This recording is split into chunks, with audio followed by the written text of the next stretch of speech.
Still kicking that shit that they love me. Clean the fuck, but I came out the gutter. If she see me and hug me, I fuck her. I been calling me play with no huddle. If it smoke with me, know that it's on me. Jackie Chan, cause I do my own stunt. Yeah, they hate cause they ain't get no money. Yeah, they hate cause they ain't get no money. Still kicking that shit that they love me. Clean the fuck, but I came out the gutter. If she see me and hug me, I fuck her. I been calling me play with no huddle. If it smoke with me, know that it's on me. Jackie Chan, cause I do my own stunt.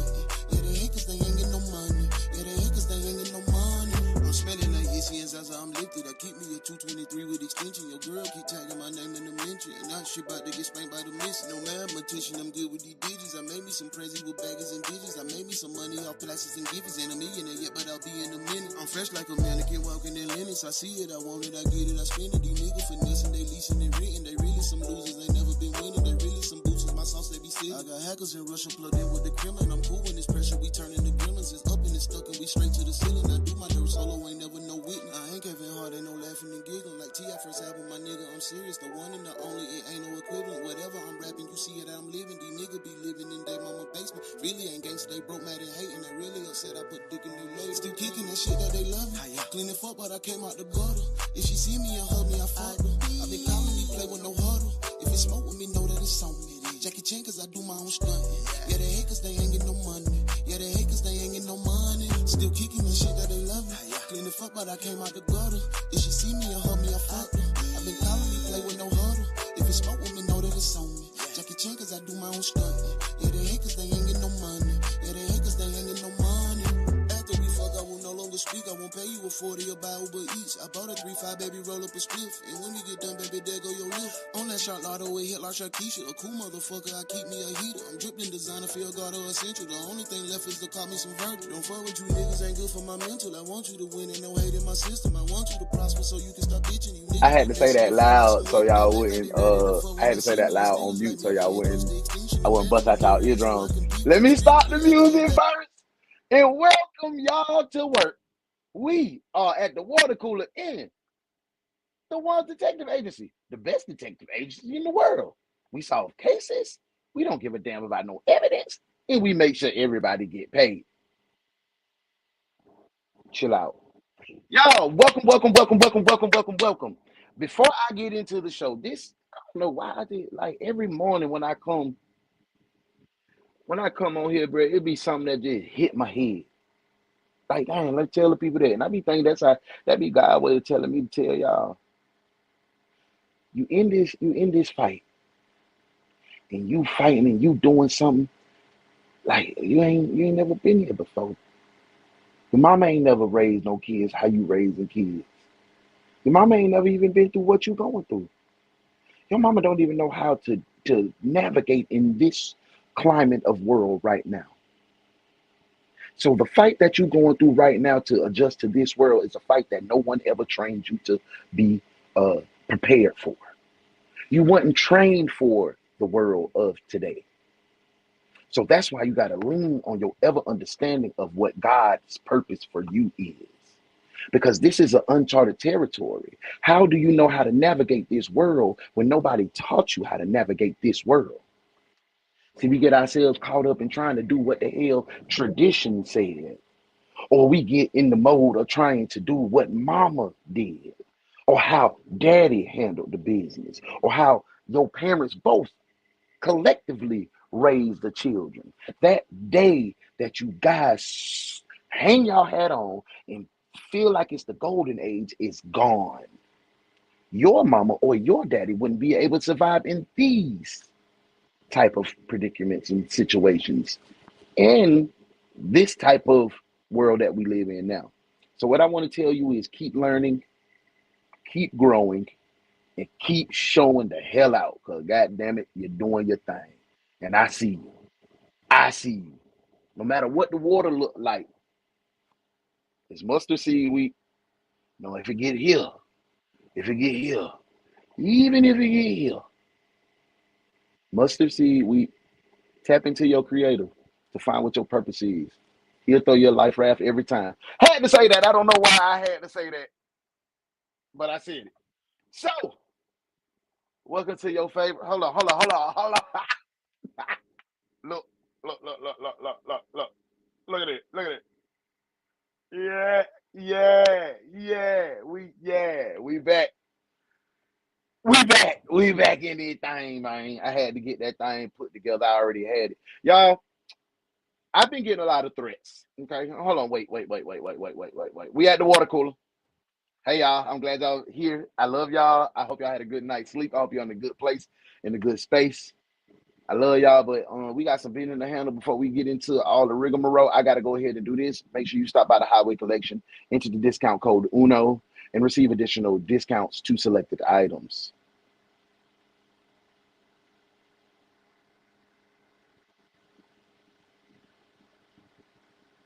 I think I should do the roll call before I let corporate come in here and talk to us. I think I should do the roll call. I'm gonna go ahead and do the roll call before corporate come and talk because y'all did these. Y'all brought all of these big wigs into the office. So let's go ahead. Roll call. Hurry up, detectives. It's time to work. Let me get in here and see who done came to work today. It's my boo. The head side piece is my girl Booby in the building. What's up, boo? Hey, look at my girl.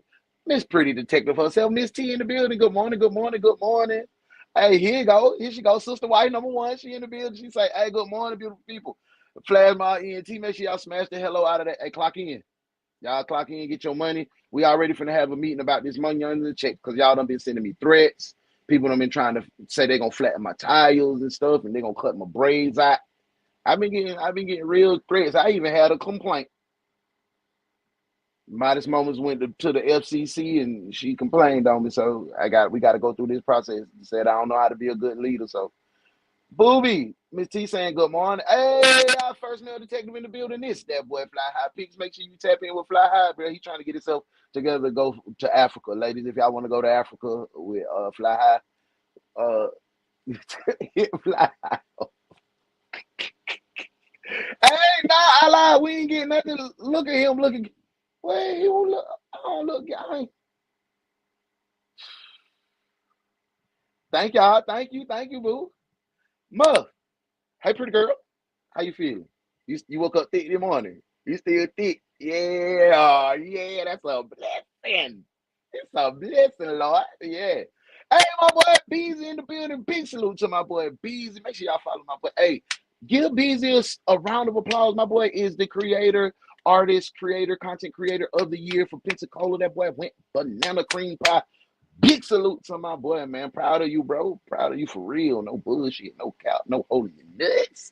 I'm proud. I like when my people go up through the roof, man. For real, for real. Good morning, Sharice. Hey, boo. Hey, boo. I'm glad you in the building. Hey, my dog in the building. What's up, B? I hope everything good your way, man. Another day, another dollar, another opportunity to be better than you was yesterday. Thank you for being in the building. You know how I go. I can't wait till the visuals drop, bro. Y'all be ready, man. Y'all get ready. We're gonna have a world premiere right here on the show when, you know what I'm saying, when the visuals come out. Boy, y'all. Yeah. Y'all get hey, my girl, she ain't in here. Hey, boo. I hope you good. I hope you good. I hope them folk ain't working you a muffin today. Thicker than a Snicker, and I love Snicker bars. Hey, let's go ahead and get into it, man. Y'all got corporate in the building, so I gotta let you see everybody. We're gonna start. Oh, man, come on, bro. We're gonna get Officer Hansy first, and then Sly D, Sylvester DeMonte, and then we're gonna bring in Pernell here to security. Welcome to your favorite morning show.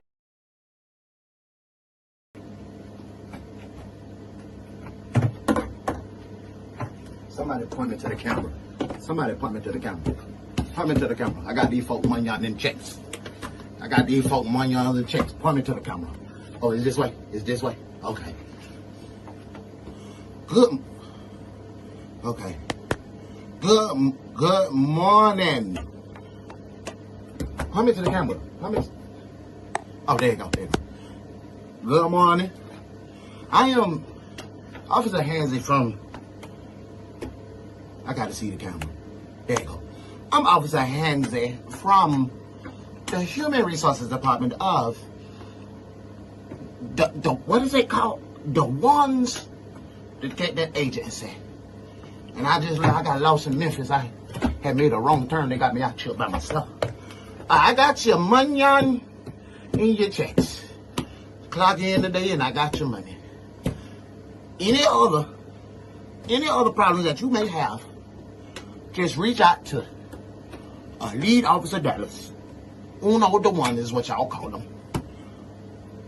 And he can get your money on in your checks. It's here. Thank you for what you do. We appreciate you. Bernice, take me to the chicken hut. I'm hungry.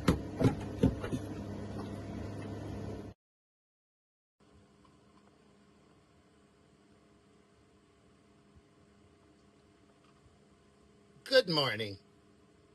My name is Sylvester DeMonte Jenkins. Sylvester DeMonte Jenkins. And I am from the HR department of DaOnes Detective Agency. It has been brought to my attention that Uno the One has not been forthcoming with you all. He brought Officer Hansy in to discuss your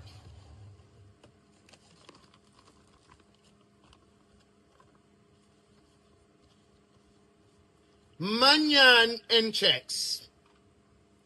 It was brought to my attention that you have not received it.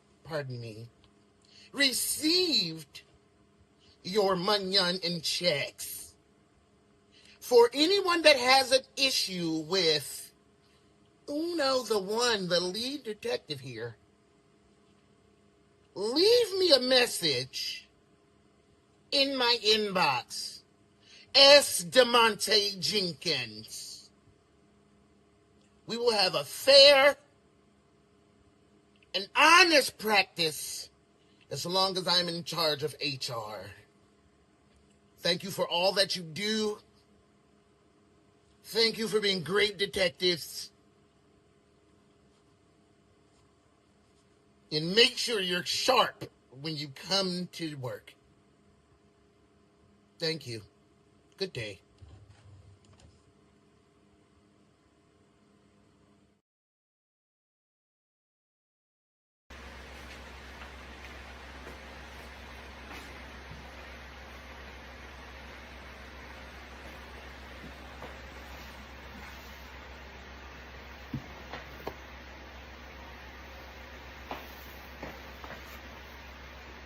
I'm your boy, Purnell. I am the head of, I am a security guard. Security guard. I am the head security guard. Let me take my shades off so y'all can see me. I am equipped. I am the top of the line. Head of security. Uno the One has provided me with a nice iPhone 1 for my utility belt, a high-edge, dangerous weapon, box cutter. We couldn't afford regular handcuffs, so he got me a box of, whatchamacallit, a rope, a bundle. As you can see, I am trained in Jiu-Jitsu, Nigrati. I am a blue band. And I keep a spoon on me in case I gotta scoop one of you off the premises. I want to introduce myself to you. My name is Purnell, and I am the head of security here at DaOnes Detective Agency. I have been receiving correspondence telling me that someone has been threatening Uno the One about these millions and checks. I have been brought here to keep everything cold steady. Hold on. Yellow. Oh, damn, I done dropped my yellow. Oh, is Uno? You said it's a disturbance in the break room? Mm-hmm. Yeah, I'm gonna be right there, Mr. Uno. I was just out here talking to them peoples. You had told me to talk to them peoples about the munions and jacks. Mm-hmm. I'm on the way there, sir. Now, I wanted to talk to you peoples for we go on with our day. Now, I don't want to hear no more rigmarole about the munions and checks. I will be the head of security if anybody have a problem with badges, ID, or checks. Come to me, and I will lead you into the right direction. Now, I don't want to have to come back here to talk to y'all no more about these munions and checks. And please, I am a World War VI vet. I don't play that shit by Uno, the one. My name Pernell. If y'all have any problem, come see Pernell. I'm out of here.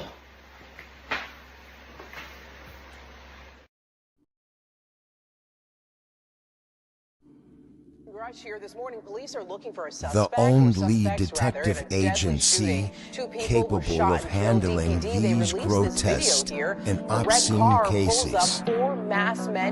Look no further than the Ones Detective Agency, where evidence does not matter. We lock you up and figure it out later. Hey, what's up? The Ones Detective Agency, with your captain, Uno the One.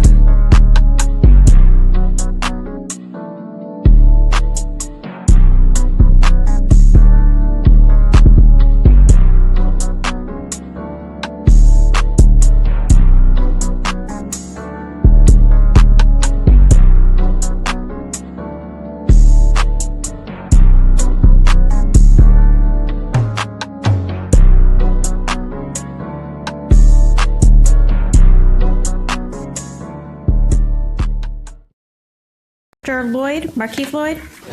All right, thank you. Let's go ahead and begin these first appearances.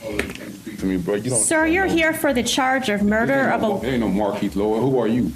All right, you're here for murder of a law enforcement officer, attempted murder of a law enforcement officer, carjacking with a firearm, aggravated assault. May I have your name, please? With... The following interrogation has been analyzed by a qualified team consisting of 2 licensed attorneys, one being a former criminal prosecutor and an individual with a Master of Science in Clinical Psychology. Look, you ain't like... We back. Y'all, I hate that I had to bring security in here because things were getting a little too out of hand. Mr. Pernell, he's a veteran, so he gonna make sure everything is straight, everything's on the up and up. I know y'all feel safe when y'all can, you in the building. I want to make sure everybody's taken care of. Welcome to the Markeith. I put Markeith Floyd. It's Lloyd. I was high when I typed that. Hey, y'all see how he came on? This one about to be a doozy, y'all. So let me get in these comments and see what y'all talking about, bro. Because I know y'all probably upset because Pernell, he didn't play. He's serious. He a vet. Like Sly came in. Y'all had everybody here today, man. Y'all brought the whole corporate. Muffy, man. You know what I'm saying? I don't be wanting to bring corporate security going to prison. Why Mr. Pernell going to prison? He's just securing the perimeter. Yeah, he was a little tired. They be making Pernell work a lot. You know what I'm saying? He be working a lot of extra overtime shit. He got a lot of kids, a lot of grandkids too. So he be trying to. Yeah. He not testing, but he was hired from a third party company. They don't do drug testing. Big man, Mr. Pernell, he was injured in the war. Booby, don't do that. That was his work glasses. He keep one eye free. So if he got to shoot something, Pernell will be hell. I don't know about y'all, but I can't. he got injured in the war. You gotta stop it. But that boy, hey, he crazy. Oh yeah, he did it. This nigga bold as fuck too. Listen, we finna go on a roller coaster. We about to go on a roller coaster.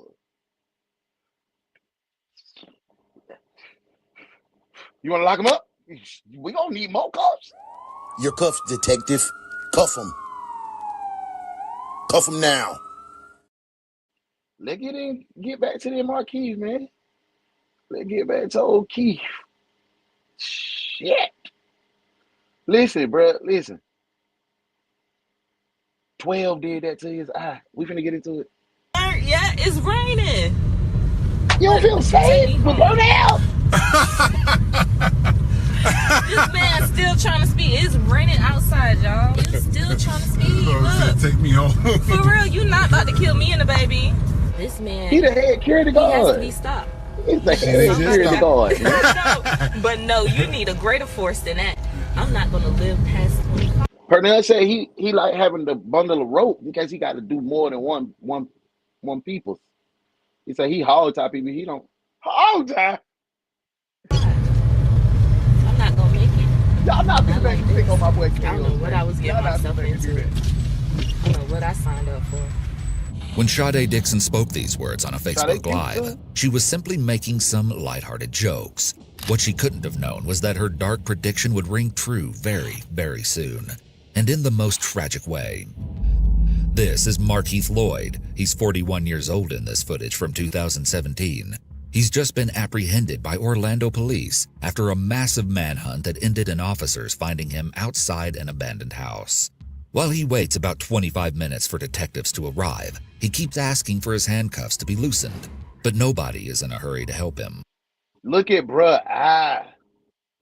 Look at bruh eye. So you heard he's a cop killer, attempted cop killer. So we finna get in the story, and I want y'all to really pay attention to who should be in cuffs, because this story is going. I know this story. I know this story. It ain't no end to the mean. We know bruh in cuffs. We know he did it, but I want you to see everything that went into bringing him to this point, and y'all let me know if things were done by the books. Multiple officers hover outside, clearly intimidating the suspect. Hey, can y'all straighten these cuffs out for me? Just 1 second, okay, guys? They're coming out to do that. They're real tight, bro. No, they're real tight. They numb my wrist off the cuffs. Purnell was injured in the war. Markeith expects his complaints to be met with sympathy and proper treatment, in spite of the extreme circumstances that have led to this interrogation. What? The cuffs, they numb my wrist. They real tight, they're crushing. Don't worry about that. I'll get over here the key. So you heard what they said. He said, yo, bro, these cuffs real tight. And one officer said, oh, they told me not to do nothing to you. And then he was like, yo, can you trade these cuffs out for me? They real tight. He was like, man, we don't care about no cuffs. No, I left mine in the car. So keep in the car. Markeith's body language indicates physical discomfort. The longer he remains in physical discomfort, the more his mental state will be worn down. Brother, can y'all straighten these cuffs out for me, please? We getting the key. We getting the key right now. Excuse me, sir. Can y'all straighten this cuff out for me? Yeah, I'm gonna. Anybody got that now? You still got it? No. Okay. Just make sure y'all looking for it. We need to. Markeith has his head down towards the table. Boy, this looks to be the result of physical pain or exhaustion. No folk kicking it. Them folk kicking it.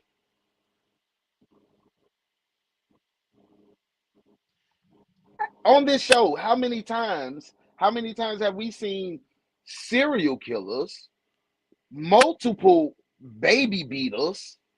Dude even had a head and hands of a homeless man in the mama them house. No handcuffs was ever put on these folks.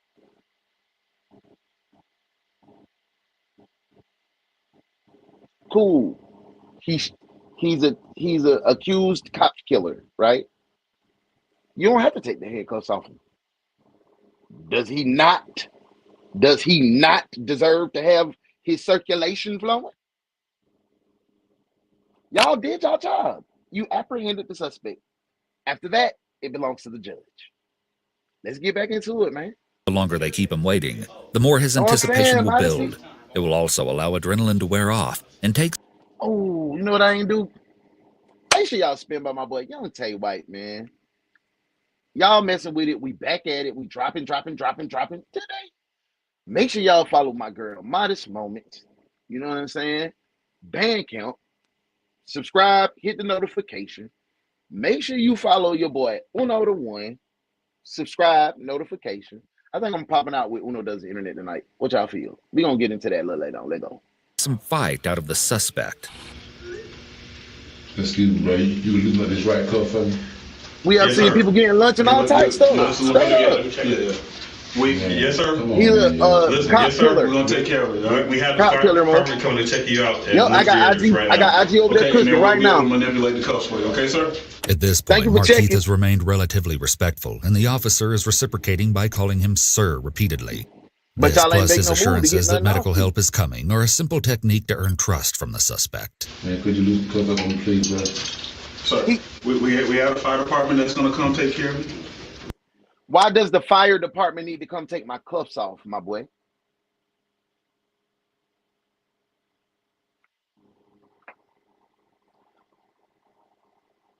Detective, in my office. Now.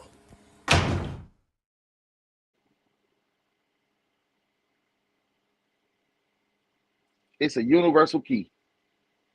If it's 7 police officers, one of their keys is going to open my cuffs. It's not a key per cuff. It's just the standard key that flips a little switch to unlock the cuffs. Don't worry about how I got some cuffs, but what would it have hurt, no matter what crime it is, what would it have hurt to simply let the circulation go on his cuffs? Not take them off, bitch. You killed one of our brothers. But just let the cuffs relax. Give them some flexibility like that. Am I off? Am I asking for too much? Y'all let me know in the comments. Let's get back to this Markeith, man. Where's that guy? All right. So just nah, you kept me on As game. Markeith continues to wait, the door is left open and various officers and deputies come by to look at the suspect. However, treating him as an object of curiosity or scorn is likely counterproductive at this point.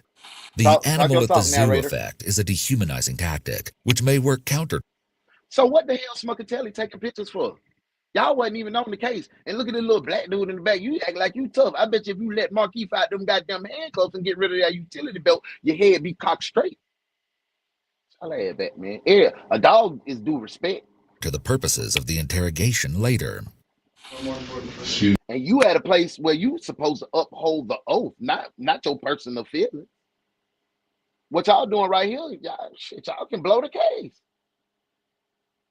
Y'all can blow the case. We finna get deep into it now. Yes. See your boy Uno on some, real shit. Like, that's why I had to bring security in, because I knew y'all was finna be on my head. A lot of people have commented on this footage that the officers probably could have loosened the cuffs, but chose not to deliberately. For one, this could serve to establish physical and psychological dominance. But there's another, far more personal reason. You'll soon see what that is. Good job, guys. Good job. Awesome work. Awesome work. It's a good day. Yep, it's a great day. And Deborah's handcuffs are on him? Yep. Very nice. Very nice. I gotta bite my lip. Yeah. Shut your ass up. This is highly unusual behavior for officers to display before questioning a suspect. Generally, they try to build rapport and create a false sense of helpfulness to the suspect to get them to be more apt to cooperate. Here it appears they have no desire to do so with him and are intentionally trying to make this experience as unpleasant as possible for him. After a while, Markeith gets fed up with the handcuffs. Man, I know y'all got a key to this shit, man. This shit killing me, bro. I know y'all got a key to this shit, man. This shit killing me, bro. My hands swelling up. On God, man. Let me... Sit down. Sit down. Ooh, that boy big and no fool. That's why the boy got them cuffs on that boy. That boy stood up and looked like Jolly Green Giant. That why they, y'all scared. Y'all scared. But did y'all hear when they said, is Deborah cuffs on him? Deborah may be the officer that he unalived.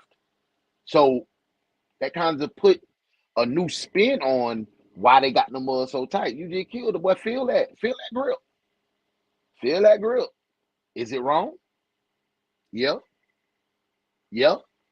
Dead ass, according to the law. But emotionally, even for me, you done killed Deborah, Miss Deborah. Yeah, her cuffs gonna burn your ass up for a little bit. I'm gonna let you go. I'm gonna let it out, but you gonna feel them cuffs. It ain't gonna be comfortable. You ain't gonna have no turning like this. But I ain't gonna cut off your circulation. So I don't know. Yeah, they scared as hell. Boy, looking like Green Mile, boy. You're straight. Bro, sit down. Intimidated. Look, everybody back up. Sit down. What you gonna do to you? I tell you, I'll do some bro. Sit down. And do not get back up. Can you do something this cuff, bro? No. This right cuff? I ain't got no handcuffs. It's fine. Markeith is obviously agitated enough to act out defiantly, refusing to listen to orders. This return to a confrontational aspect is once again altering the state for the interrogation to come. This is a fascinating change in the dynamic between prisoner and keeper. The right cuff. They wanted, you heard what he said, B. If y'all trying to kill me in here. Y'all trying to kill me in here. Boy, they were finna fire me up. They were finna fire me up, bro. You have gloves? You guys have It cut off the circulation. bring us a cup. But they about to make a problem worse than what it is. Just loosen them, yes. I feel my hands swelling up. Just loosen the cuffs a little bit. Deborah still on them. Deborah still holding them. Leave them cuffs on to the very last minute, but loosen them up. Whole hands swelling up, bro. That's cruel and Tensions are high, and after waiting a few minutes in silence, Markeith starts asking who is in charge here, which is an attempt to regain control of the situation by going to and then the they top. they let This Schmucker method Sanders almost stand here always like you gonna fails in do detention something. conditions. Little dude, if Big Markeith get his big six ass up without them handcuffs, bro, you ain't gonna do nothing. Such as this one. Look tough. Soon, two men walk in the room. Markeith, I'm Detective Kids with Orlando Police. We'll talk about that here in a second. Okay. Can you sit up and tell me your name? We'll talk about that in a second. Sit up and tell me. My eye. Okay. This is the start of the baseline process, wherein the interrogator starts to get an idea of the suspect's demeanor and reactions when answering simple questions. Yeah. This will later be used to help discern untruthful answers. I could have got Markeith to be my security. Never mind. No, it's killing me. I'm telling you, because I was blood circulation. Okay. We can work on that. Let me see the handcuffs. The detectives finally address the suspect's handcuffs, as it seems obvious that his focus will remain on the pain he is in until it is dealt with, making the interrogation more difficult for them. They appear to loosen the handcuffs, but still don't remove them. I can see space in the handcuff. I can see space between the skin there. Nah, I ain't going with that, Big Markeith. Nah, hell nah, I'm not taking off no goddamn handcuffs, boy. Did you look in the mirror this morning, Mark?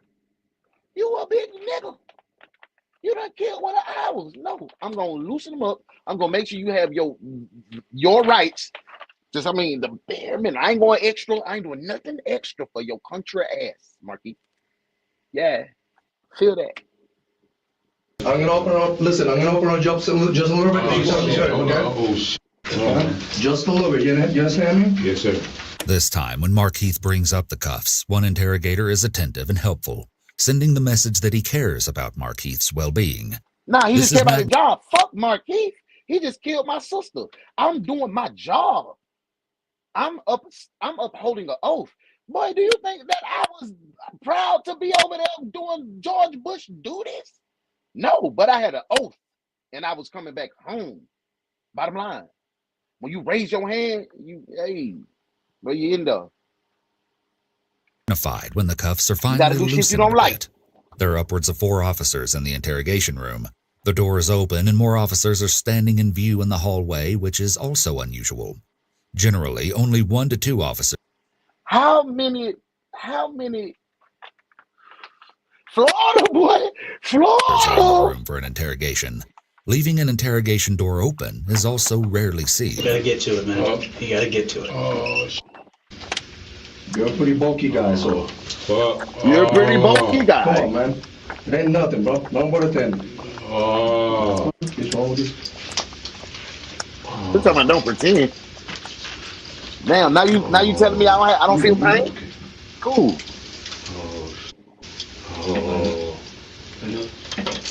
Right there, man. That's all you get right there, okay? If you move it, it's gonna turn up. You didn't even feel it. They didn't even move that motherfucker. Shit killed me, bro. Yeah, they ain't move it. Alright, this one I'm gonna do real quick, man. They ain't move it. They ain't move nothing. He's like, you ain't moved nothing. So they just went over there and just played with him. Now the adrenaline coming down, that pain, that from having your wrist restricted, that hand getting heavy, that shit getting cut off, it's starting to hurt. It's starting to hurt bad. You feel me? Dang, all of them have to come in there. Yeah, that's what I'm saying. They terrified. What happened to the fire department? Exactly. Face me. Face me, Markeith. I'm gonna go ahead and wipe a little of your face, alright?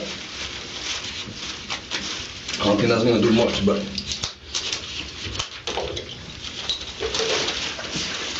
Where the fire department? Where the ambulance? I'm only gonna do look up a little bit. Loosening Markeith's cuffs and wiping his face is done with the purpose to get him to focus on the case instead of the handcuffs and injuries and blood on his face. These actions could also be a way to exert control and dominance over him, as he is unable to wipe his own face and needs to rely on them to do so. His hands falling off his ass. That hurt? All right. And then look how he wipe his face. Okay, I'm good too. I did a little bit, man. We'll get the rest in a little bit, okay? Markeith is in bad shape, with blood all over his face. He'll explain the reason for this shortly. But first, the interrogation begins. This is Detective K's 12277, reference case number 2017-11345. Date today is January 17th, 2017. Time is 19:54 hours. We're in CID interview room number 5. Markeith, give me your name and date of birth again. Okay, Markeith, listen up real quick. Right now you're under arrest, okay? Markeith has read his Miranda rights, and the interrogators confirm that he understands them before proceeding. Anyone threaten you or promise you anything right now to get you to talk to us? No, sir. Okay. Also in the room... I think Markeith being the door is still open when the right officers Mirandize him, with officers still standing watching from the hall. Generally, the door is closed to give the suspect a feeling of privacy, and so there are less distractions from the interrogation. This is Detective Danny Garcia, the Orange County Sheriff's Office Homicide Unit. Okay. The technique that will primarily be used here is the Reed interrogation method, yeah, though Reed. there are some hints of the UK-originated Peace method early on as well. Markeith, you know why you're here tonight, right? Good. Okay. UK, they get they folk to talk through sheer goddamn. They gonna have your ass in there 73 hours straight. You gonna break. They ain't finna rough you up. They just gonna keep talking and talking and talking and talking and talking and talking and talking and talking. You be like, God damn, I killed Tisha. Shit. Can you tell us why you think you're here tonight? Detectives begin with the Reed technique of positive confrontation by saying, "You know why you are here tonight." This statement isn't aggressively delivered, but is presented as an assumption of guilt toward the suspect. They speak to him in a neutral, almost friendly tone, so as not to discourage him from speaking at first. If this method doesn't work, the officers will likely move on to a more confrontational demeanor. You've obviously been hiding for quite a while. You've been running from place to place. You're in custody tonight for an obviously. Are you asking me or are you telling me? You ask me, do I know what I'm here for? And then you commits to telling me, bitch. Pretty serious offense. Can you tell us why you're in custody tonight? Because y'all came to pick me up. Well, I'm in custody for. You're in custody for homicide, okay? All right. Can you tell us where you were all day today? What homicide? We'll talk about that in a second. Can you tell us where you've been today? Were you at the house all day today? The officers ask him next where he was today in order to begin to establish a timeline and get him talking. Once they get a suspect talking, it's easier to keep them talking. You don't know? I'm up right now. Markeith. Okay, Markeith, just talk to us. Sit up a little bit. You're Bro not said he messed up right now. Bro, bring me back. Okay. Sit up and talk to us a little bit. Bring me back. This is in reference to a homicide that occurred about a week ago. And you know the one we're talking about. You've been running for a reason. You've been all over the news. You're well aware of why we've been looking for you. I'm running because the news, because y'all making up stories. While positive confrontation can often make suspects feel backed into a corner, Markeith is deflecting this by acting oblivious, engaging in denial and claiming fabrication of stories against him. Tell us what story we're making up and tell us why it shouldn't be believed. I just came to the house, started shooting Sade, which that's a complete lie. You just what? Which that's a complete lie. What is? That I just came to the house and shot Sade. That's a complete lie. Okay. Sade is 24-year-old Sade Dixon, her pretty a self. mother of two, and Markeith's She's 24.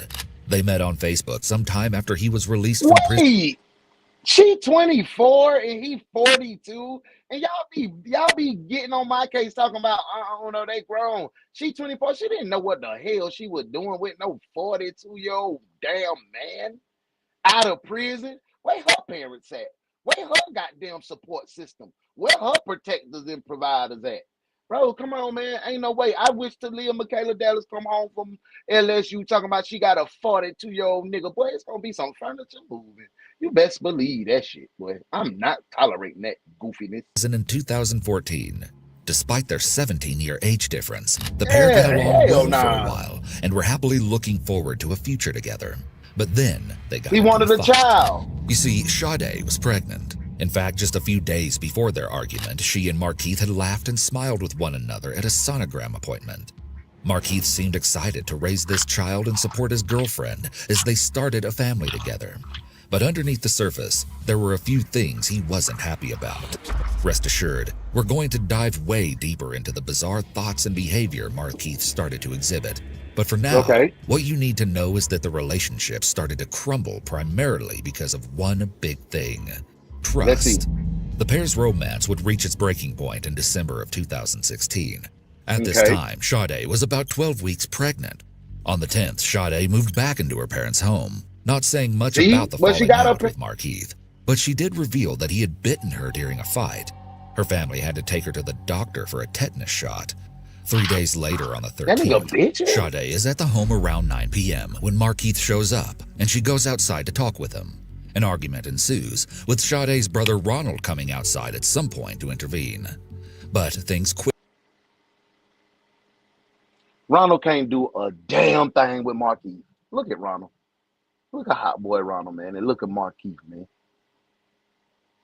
Finna put Ronald in the goddamn crossfire. Finna get him done the wrong way. Man. Spiraled out of control. Sade's family heard gunshots and came outside to find Sade and Ronald lying on the ground and Markeith running towards his car. See? You done sent your goddamn brother out there. You done sent your brother out there on that rigmarole, because I done been that brother before. Coming to your sister aid and your ass gonna go right back to the same thing. But that's a whole different story. Yeah, I done been that brother before. Going in that bitch blind.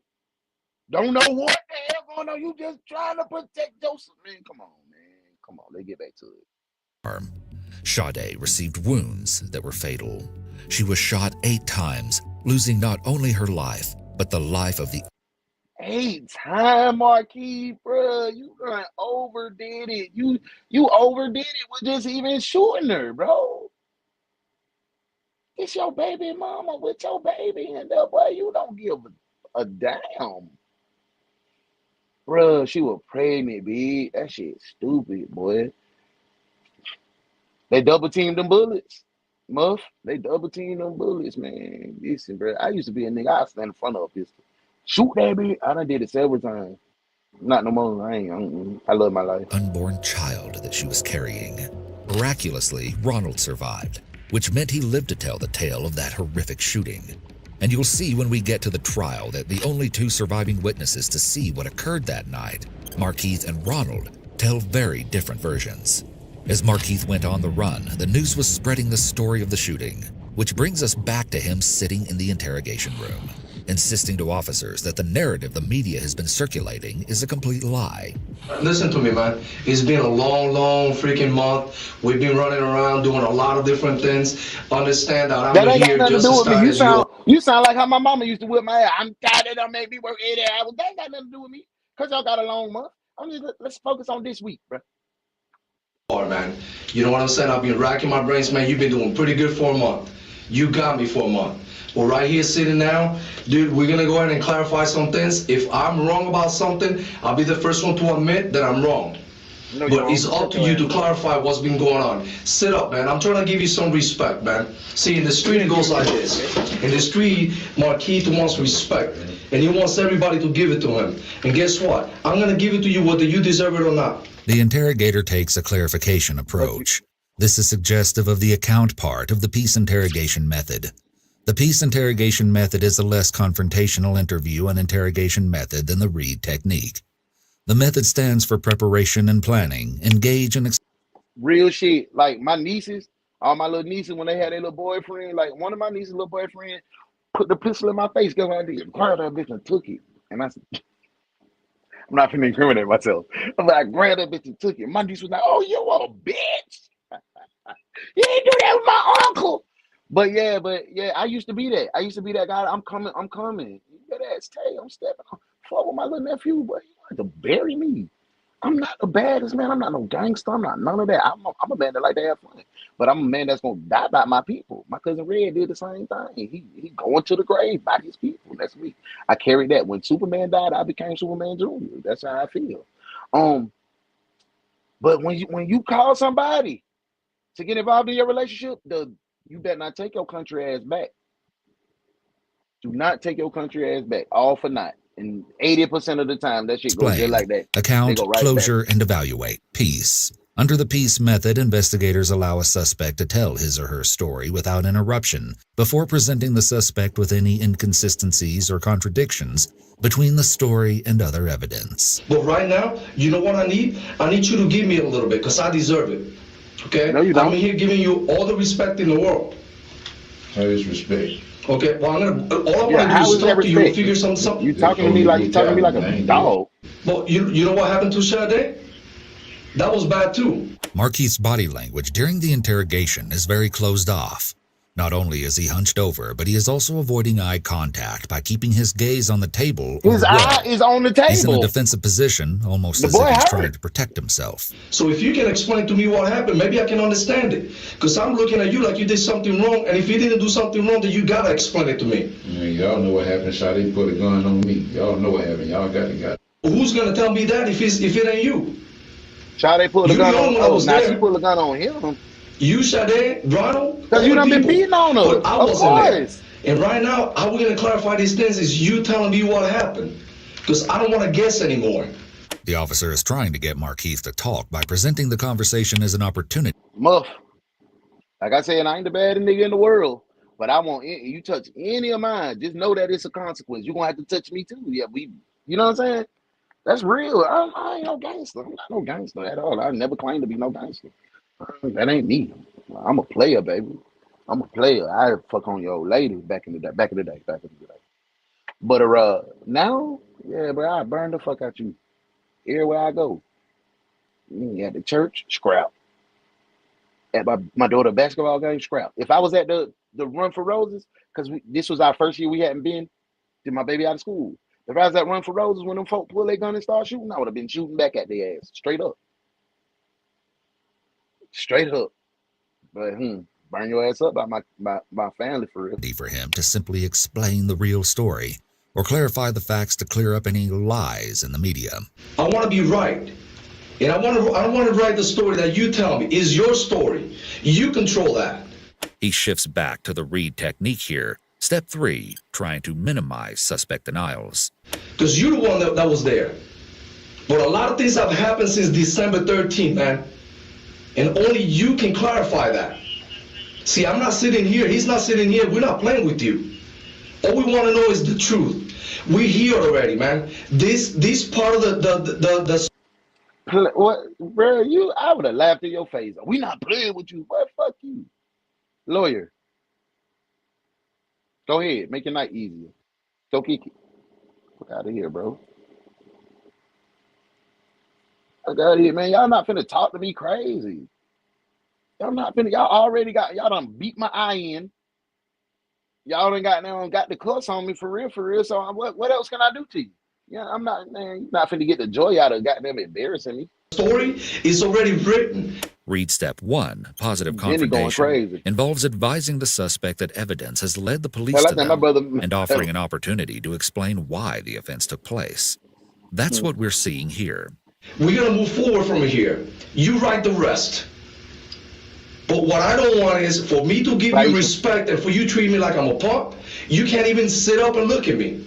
Piece steps 2 and 3 are engage and explain, establishing rapport, and account, which again is obtaining a full account of events from the subject before asking questions. For step 2, interviewers should use active listening to establish a rapport with the suspect, taking the time to explain the background, goals, and expectations of the interrogation, while encouraging the individual to speak up with any of their own relevant comments. The officer is trying to build rapport with Markeith by speaking slang to him and offering the idea of mutual respect, which is often a big deal on the streets. That's his shit. The officer is trying to be relatable to the suspect to gain You're not his relatable. trust. You're not from the trap. Bro, y'all just beat my ass. I don't want to hear that shit. Markeith, ain't nobody in this room beat your ass. This is your opportunity. Exactly. Boy, y'all just beat my ass. I don't want to hear that shit about no respect. And then Captain America over here, Chad. Nobody in this room beat your ass. Man, shut the fuck up, bro. Y'all a team, right? Yeah. Bro, on some, yeah. Lawyer. This is the opportunity you have right now. Just beat my ass. I ain't coming here like this. This is your opportunity right now to tell us the story. What happened? And tell us what happened. That boy jaw swollen and everything. The detectives tell him this is his opportunity to speak, making it seem like it's in his best interest to do so. This is almost never the case. Suspects are always better off not saying anything and getting an attorney, even when innocent of any crimes. Some people think asking for an attorney makes them look guilty. This may be how it appears, but it's always the smartest decision. Okay, so right now I want to give you what you deserve. So why don't you talk to me and tell me what's up, man? You've been running for a little while. We've been talking to a lot of people, and you know it, man. No, you said for a week, and then you want to talk about you had a bad month. That ain't got nothing to do with me, bro. Stop, man. Get goddamn Sergeant Espinoza out of here, bro. Get Sergeant Espinoza ass out of here. Espinoza, bro, you ain't even in the hood. You trying to relate to me? You are not relatable to me. You're not my brother. Get the hell on, bro. Face has been all over the TV. Look at that eye, man. That boy got 7 eyes so on one side. So you think I'm gonna talk I know to she you? got in your face. I know she said some things to you that you didn't like. The officers now use both minimizing techniques and offer him theories of justification for his actions.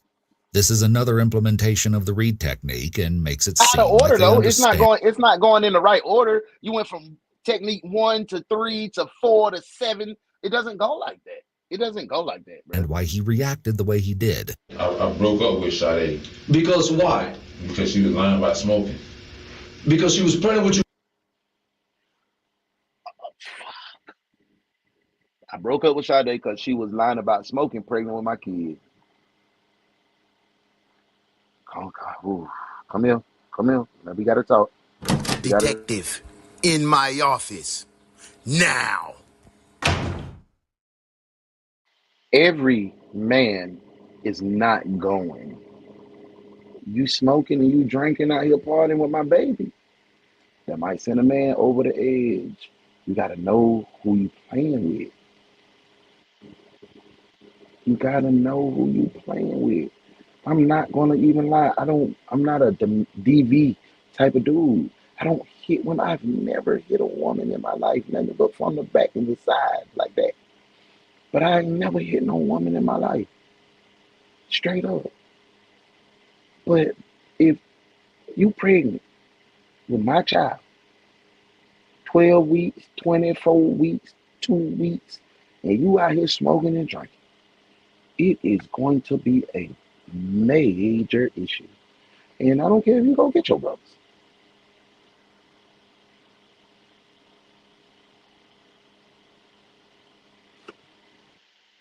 Let me get back to the case.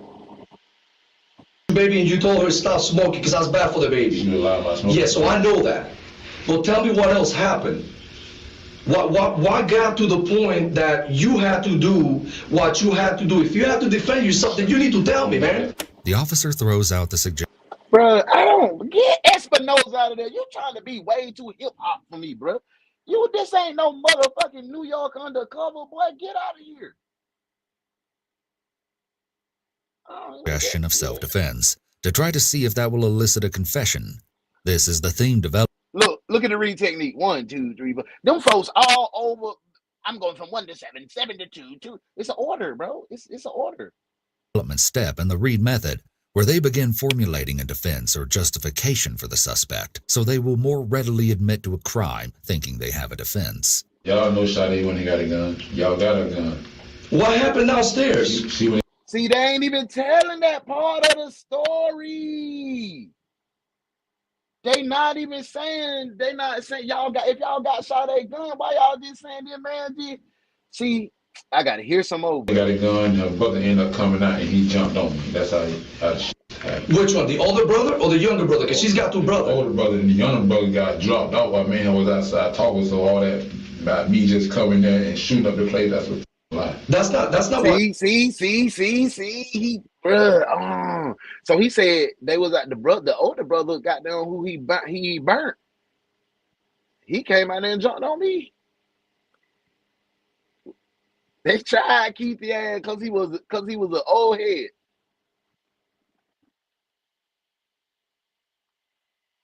That's not what's been written. Old heads ain't doing all that tussling with y'all, bro. Me and my people. All my crew that you done seen me around, all my fellas, we not friendly. Doing all that getting dirty shit no more, man. And Darius know how to fight. He was trained fight. He was an MMA fighter. I was trained. I know how to fight. I'm not finna tussle with you no more. My knees and shit hurting, bro. That was No. I'm telling you this. I wrote it. I've seen it on news myself. Markeith, forget the news. The news put in there whatever they want to put in there. I'm telling you, I'm the. So you can't tell him what he's seen on the news, dude. Chill out. The one who wrote it. That's what they did. That's what they said. No, that's what the news are saying. They're gonna fill in the blanks. I just came to the door, started shooting, shot your ass for fucking life. That's not what was written. Okay, I'm telling you, I wrote it, and that's not what was written. That's what the news said. I don't care about the news. I don't work for the news. What I said was this. I said that you went there. The news prosecute me. No, forget well, then tell the truth about what happened, and we can clear some of that stuff. If it didn't happen how they're saying it. How can you clear this out there, public? Man, come on, bro. Get Espinosa out of the room. Let me talk to Chad ass. Chad just sitting over there being a dick. Come on, Chad. Then let's clear it. But you know what? The only person that can do that is you. Me and this detective right here, we cannot write the story for you. You can do that yourself. The interrogator goes towards read step 4, trying to get the suspect to acknowledge the crime. So this is the time to do it. Because I know where you've been all day. I know the answer to that. I can sit here and ask you 1,000 questions and know the answer to them, but I don't know exactly how you felt that day that you had to pull the trigger at Sade's house. Notice how the officer says, had to pull the trigger, as if Markeith had no choice. That day that you had to pull the trigger at Sade's house. This is again going on the theme of self-defense or justification. You did what you did. If you had to defend yourself, that's what it was. But you man up now and clarify for me. They always try to test your manhood. My challenge to you is be a man. You were a man that day to do what you had to do. Again, the officer said, had to do. You were a man that day to do what you had to do. Continuing this theme of self-defense and implying his act. That's just how Espinosa talk.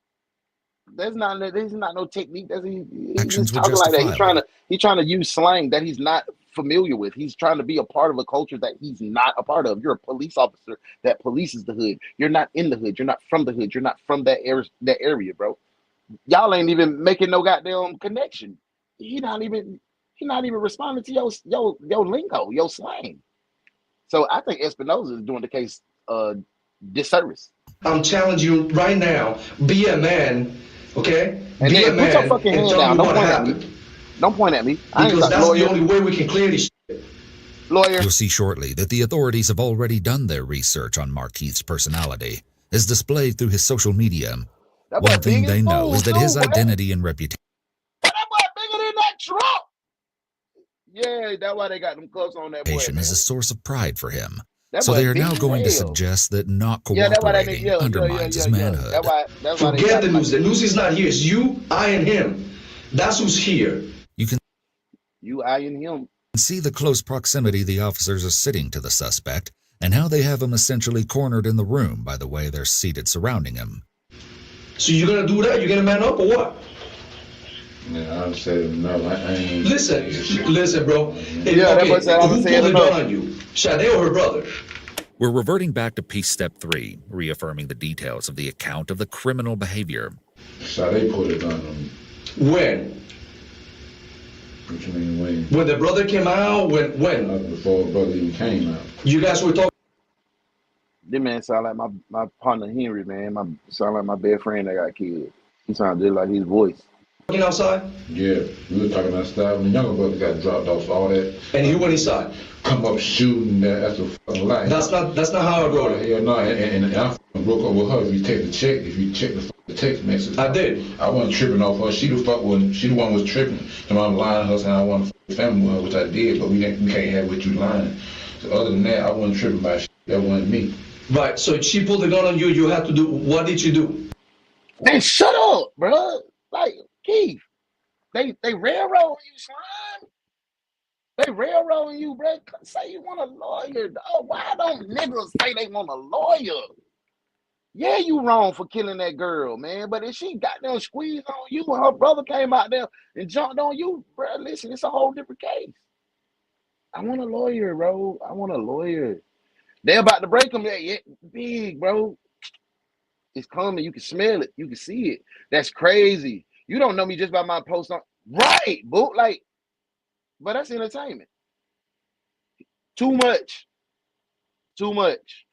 Hell, according to Facebook, I ain't got no job, no nothing. According to Facebook, I'm a goddamn bum. I'm a bum. I'm a deadbeat. I don't do shit. I don't get no money. These are all the things that I've seen people post about me. You know what I'm saying? So, yeah.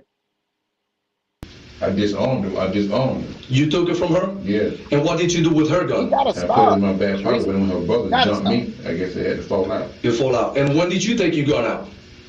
While me and him was cussing. Oh, so when they jumped on me, LeBron gun fell out.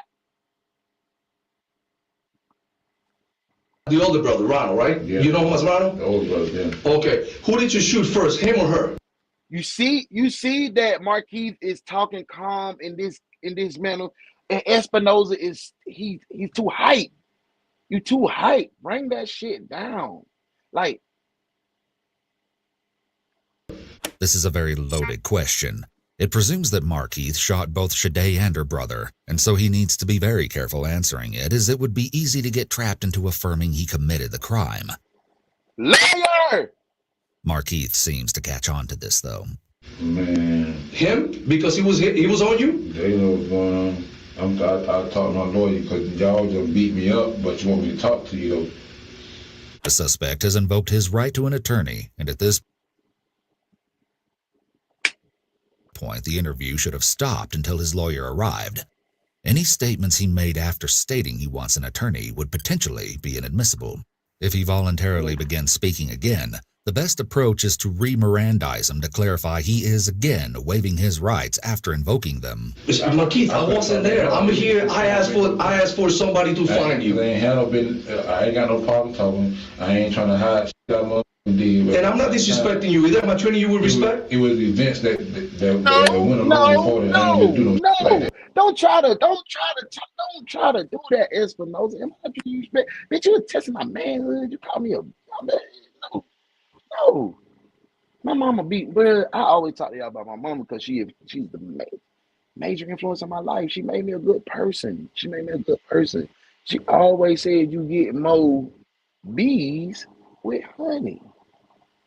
You get more bees with honey. And I ain't understand. Man, they make honey.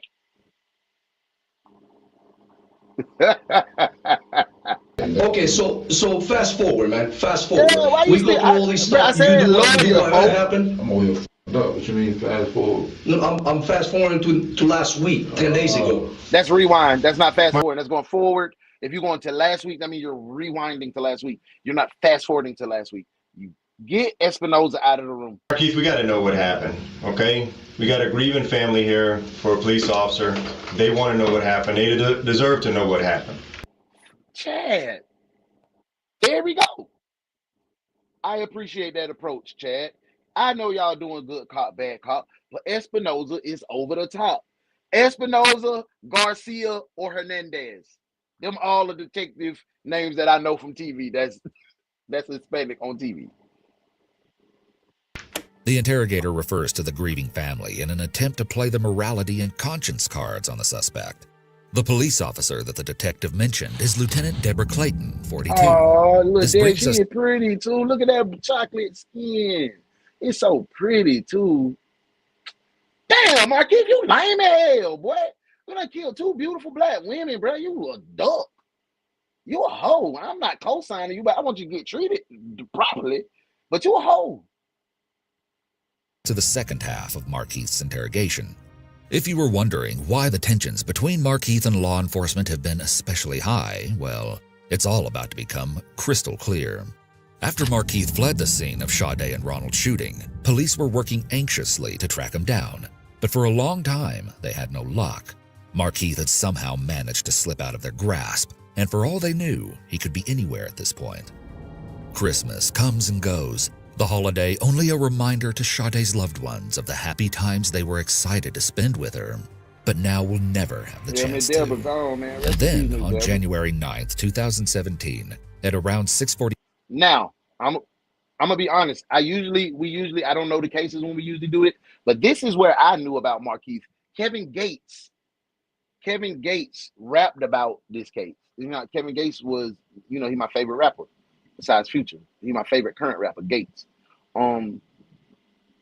He had spoke about it, and I went and looked up the case, and this is where I picked it up from. I didn't know nothing about Sade.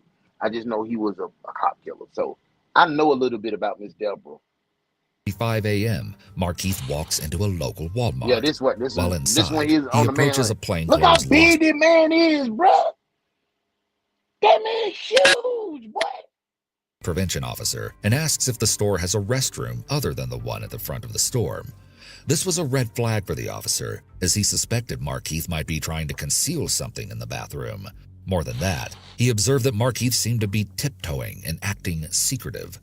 For someone on the run from the law like Markeith, it seems pretty risky to show your face in such a public and busy store.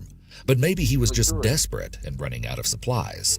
Maybe he figured that such an early morning visit would be safe, that he could get in and get out without any trouble. What he didn't bet on, however, was Orlando Police Lieutenant Deborah Clayton entering the store just 15 minutes after he did.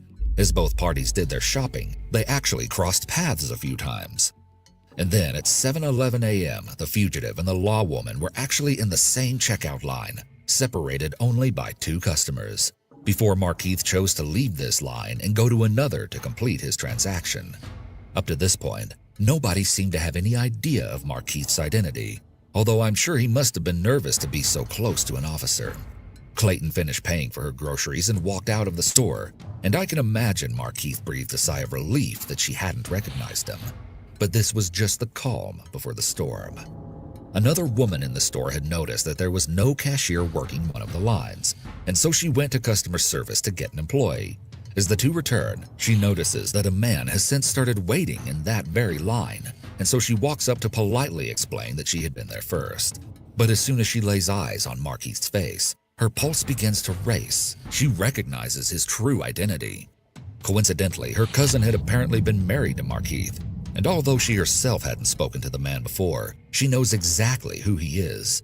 Not only did she have that personal connection with Markeith, having seen him through Facebook pictures and videos, but by this point he had also been publicly named as a suspect in Sade's murder, and a news release had listed him as armed and dangerous. Sade's parents had even hosted a press conference outside their home to beg the community for help in finding their daughter's killer. As the harrowing realization dawns upon the woman, she snaps her head back down, saying to herself, "Oh that's him." The lady tried to keep calm while exiting the store, but as soon as she was out the door, she spotted Lieutenant Clayton and ran towards her where she was still putting her groceries into a car. The woman frantically alerted Deborah. "Ma'am, there's Markeith Floyd in the store. Y'all are out looking for him for murdering his pregnant girlfriend." Totally caught off guard, but determined to spring into action, Clayton radioed in for backup as Markeith made his way out of the Walmart. Within the next about 10 seconds, other shoppers were running and ducking for cover. What we know about what happened here comes from multiple witness accounts. They say Clayton approached Markeith as he was leaving the store and told him to stop and to get on the ground. They claim that Markeith went like he was going to run and then turned around and pulled his gun out. Clayton made one final radio transmission. Foot pursuit, and then officers on the other end heard 3 gunshots followed by complete silence. About 1 minute later, they received a call that an officer was down. One Walmart employee claims to have witnessed the entire scene. She says she had just clocked out when she noticed the concerned shopper approaching Lieutenant Clayton about Markeith's presence. She could do nothing but watch as the situation intensified in the blink of an eye. She says she found herself sitting by Clayton's side and praying for her as she bled out on the ground from 4 gunshot wounds. This employee alleges that Markeith walked up to Clayton after she fell and shot her some more, even though she laments he could have fled after landing a bullet in her hip. This witness later lamented, "He wanted to finish her off. He just has hatred in his heart. I'm sorry." According to this woman, Markeith calmly turned around, walked to his car, started it up, and took off as Clayton lay taking her final breaths. Additional officers arrived within 28 seconds, but it was too late. Clayton was down, and Markeith was gone. You know Sergeant Clayton was good. Stood over her, man. Stood over and put rounds in shot her, man. He had to hit her in the hip. She was down. He got down, stood over and killed her. Yeah, dog. Yeah, he could have got down. He could have slid. He could have went ahead. She was down. People, okay? I don't know her. You know what she is. Once it's revealed that Markeith shot and killed a fellow officer, the earlier behavior of the officers makes sense. Police form a brotherhood. Yeah, that's what I'm system. saying. She had just got off work, man. That she ain't, but she was ready to go see her folk, bro. She probably would tell her man, "Hey, man, I'm finna pick up this chicken. I'm finna come to the house. But I'm ready, boy. These folk drive me crazy today. I can't wait to retire." Y'all looking for Markeith, man? Call 911, girl. I'm off duty. Brotherhood with each other, and when one of She them was is not shot, prepared for the no case is conflict. Not at personal all. to them. Not at all. Conversely, cop killers are often looked up to on the streets and in prison. You guys went to the same school. You guys came from the same neighborhood. You know she. Who said cop killers are respected in the streets? What make y'all think that killers really be respected in the streets? Well, when I was coming up, nigga only killed because they had to. The money makers was respected in the streets. The folks that having them box Chevy on them triple goals with them seats crushed out, with them 412s in the trunk, with them mouth slug got every new Jordan come out looking good, poloed up, creased up. Every woman want to be with him in the hood. That's who we were looking up to. Straight up. I wasn't looking up to no dirty ass killer. She was good people. I don't Tell us what happened with her. Did she draw down on you first? What happened? The interrogator returns to trying to get Markeith's account of events as per piece step 3. No, we don't. You're the only one there. Tell us what happened. Man, y'all know she draw down, and did she fire the first shot at you? The officers proposed that the sergeant drew down on him first to get him to discuss the shooting and give him a false sense of justification for his actions. Y'all know she draw down on me first. Why is she shooting at you? In front of everybody. That wasn't professional. If I was supposed to always start a setback and got, you know, they called me back up. How does this killer make a point? We all seen. Come on. Detective, in my office, now. He makes a valid ass point. How do the killer give a bet? If I was the police officer, I would have laid back. I'm off duty. I would have waited for backup. You already said he armed and dangerous. This nigga is 6 foot 1,000. Miss Deborah, you modesty side, 4'11".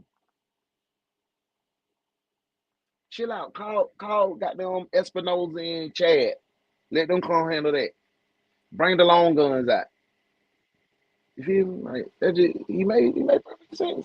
I hate to agree with the killer, but he made perfect sense. He made perfect sense. Am I off? That shit was dangerous for everybody. Markeith is trying to shift blame from himself onto Lieutenant Clayton when he says that she should have waited for backup and that she wasn't being professional. Lord, he's failing to take responsibility for his actions. So she came at you? I mean, we don't know this. This is why we need you to tell us. She came at me. For what? What'd she do when she came at you? She pulled a gun on me. Y'all know she came at me. Okay, we didn't know that she pulled a gun first. This is what kind of stuff we need to know. Bitch, y'all know y'all training. CPR was performed on the fallen officer, and she was quickly transported to the hospital. About 5 minutes later, the Orange County Sheriff's Office captain sees a vehicle matching the description of Markeith's and follows it into an apartment complex, where Markeith allegedly steps out of the dark car and... Hey, I ain't even finna lie to you. I know Markeith was getting them ladies with his smile. That nigga smile is bright as hell. It's like damn, but he a light for real. He just don't know. See, I be trying to tell y'all. When being a light being has a dark side. And when a light being that's really supposed to be working in God's will go to the dark side, it's always tragedy. Always. That's just my little whoop.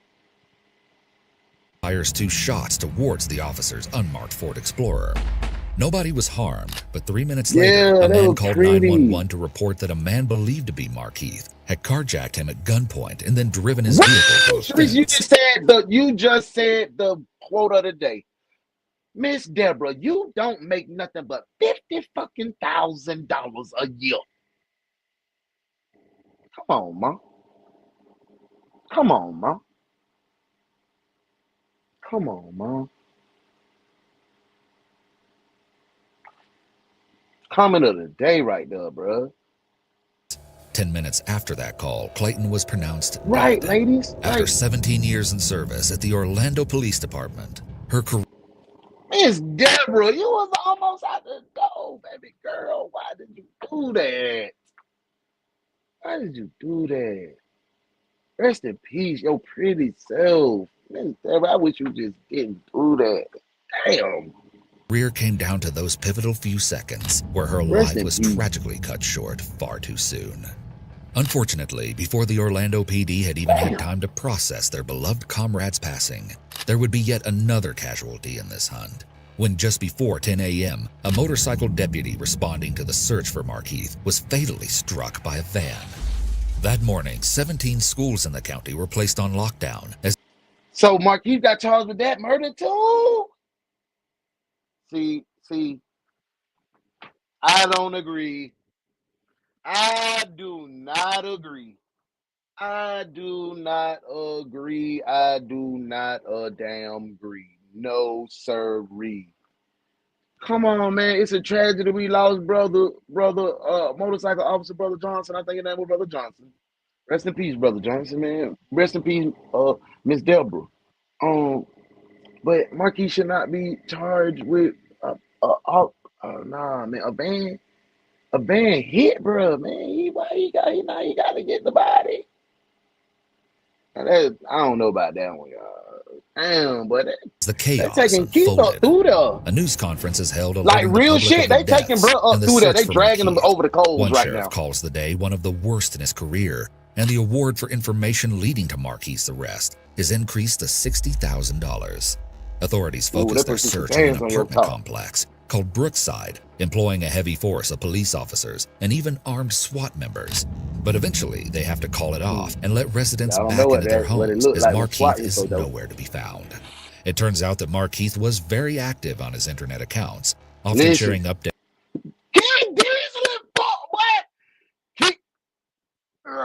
That nigga 6,000, goddamn 260 pounds, 2% body fat with a smile like this. Knocking niggas, knocking niggas out. Like my cousin Red. Red was big like that too, bro. Like, damn Diesel, bro. I tussle with Markeith ass because he don't know how to goddamn know what I know. I put that boy to sleep on my mama. Of his daily life, including a Facebook Live video in November with Sade. The couple rubbed her pregnant belly and talked about the baby kicking. The pair posted lots of videos together, documenting. You know what's dumb about me? I don't care about losing no fight. I'll fight anybody. All right, what you gonna do? Knock me out? Cool. I've been knocked out before. The fuck? You gonna respect me after we get finished doing what we doing. I ain't no gangster.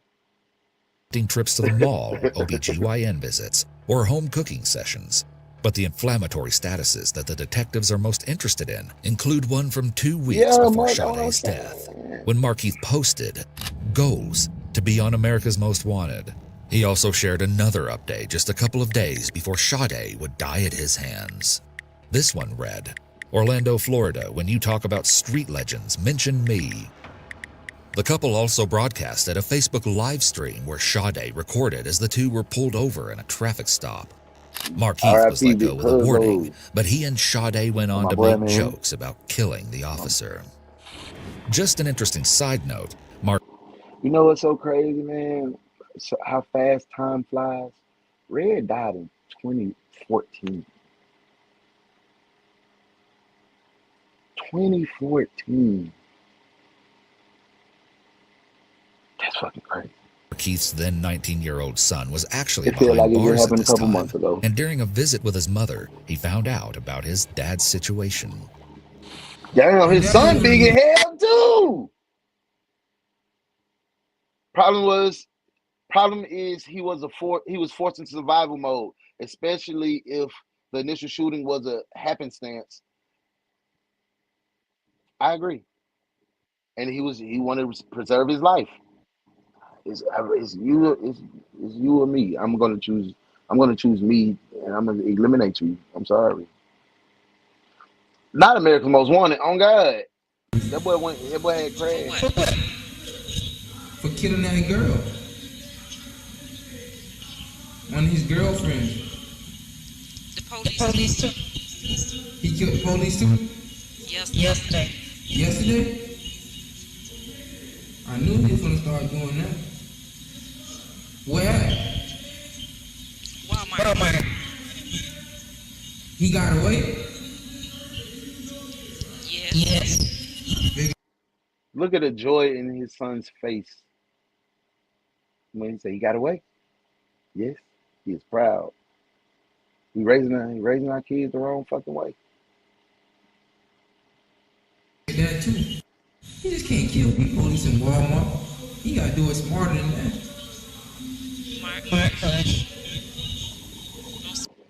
She was on that bullshit.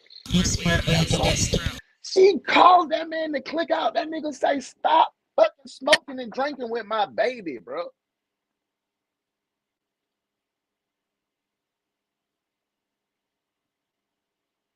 Stop smoking and drinking with my baby. Shawty, stop playing with me. Stop smoking and drinking with my baby.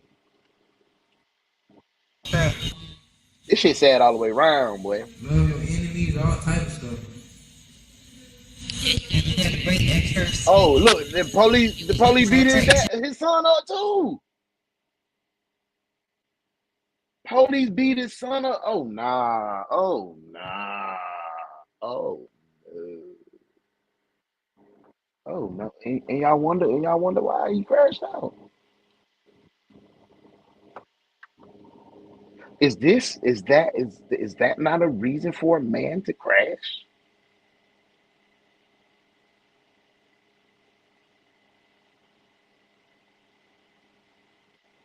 Nah, like let's be for real. Would you not crash out? Hey, stop drinking and smoking with the baby.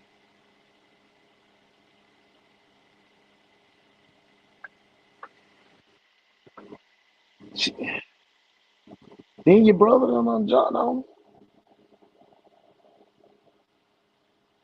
We ain't really have no beef. I ain't never really do you nothing wrong in our relationship. Yeah, you were younger than me. I'm trying to teach you something.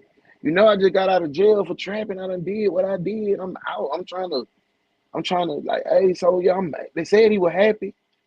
I'm asking you to stop smoking and drinking with my child.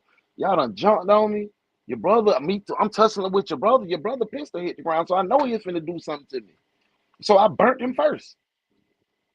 Then you probably ran up, and I just on instinct. Now I'm on the run. Now I'm clicked out. Now I see y'all done jumped on my son. Okay, now y'all looking for me. Y'all done jumped on my son. My son eye lumped up. My son on the new pumpkin face. Oh yeah, y'all got to pay. Is that he crashed? He crashed. I don't know if I would have. I don't know if I would have been able to maintain my sanity in that situation too. Straight up, I don't know. I'm not agreeing with him, but I'm not. Yeah, like I don't know. I'm conflicted. I got kicked out of school. He got out of jail and everything. They kicked my boy. When man, come on, y'all kicked my boy out of school when I got what the fuck? I ain't gonna blame him for that. It's sad to see that the boy was already going down a similarly bad path in life. Meanwhile, after another fruitless search and the FBI Most Wanted Twitter account posting Markeith's photo for the world to see, the reward in this case was raised to $100,000, which is the biggest reward Crime Line has ever received. 3 people are arrested in connection with the search, believed to be accomplices who helped Markeith in some way or know information about his whereabouts. Police scour more than 100 locations and expand the search to a neighboring county where Markeith. Boy, they'll put you on the TV and embarrass you. You might not even have shit to do with it. Nothing. Look, they helped him in some way. You gave him a t-shirt, she accomplished. Like, you know what I'm saying? Has family. They start receiving tips that he may have shaved they his didn't head, have to do that and boy so they like release that, a man. digitally altered picture of him to cover all their bases. On January 17th, Markeith. Keith. Boy, without that hair, Keith. God damn. Let's Steve Urkel. No, Steve Urkel friend. Waldo, Faldo, Geraldo. Was added to the U.S. Marshals 15 Most Wanted list. Everyone can feel that this hunt is reaching a climax, and it is later that very same evening they find him. It wasn't a tip that led investigators to Markeith, though. It was his phone. They were able to trace him through pings when he texted people. He's all alone at an abandoned house in Carver Shores. Police aren't sure how long he was hiding out there. When they first arrive, Markeith tries to sneak out through a sliding glass door, but is met with Orlando police officers. He was observed dropping 2 handguns from the window as commanded by law enforcement. He then complied with further instructions and crawled on his stomach from the entry door to awaiting officers, where he was placed under arrest. Floyd was wearing an American Body Armor Level 3A bullet-resistant vest at the time of his arrest, rated to stop all handgun ammunition commonly used by law enforcement. A helicopter captured this harrowing footage of those tense moments. Even though officers had a million things on their mind at this point, there was one specific thing they made sure to do during this long-awaited arrest. Remember when the man in the interrogation footage asked if Deborah's cuffs were on Markeith? They indeed were. Orlando Police Chief John Mina explained that this is a tradition in law enforcement that goes back many years, and putting the handcuffs of a fallen officer on the criminal they were killed trying to catch is significant to the family as well as the colleagues of the deceased officer.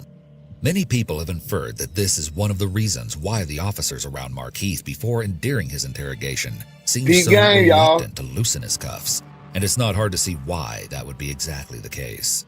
However, did law enforcement let their anger over Deborah's death go too far? What we'll discuss next has become one of the most controversial points of this case. Markeith claims that the officers beat him up during the arrest.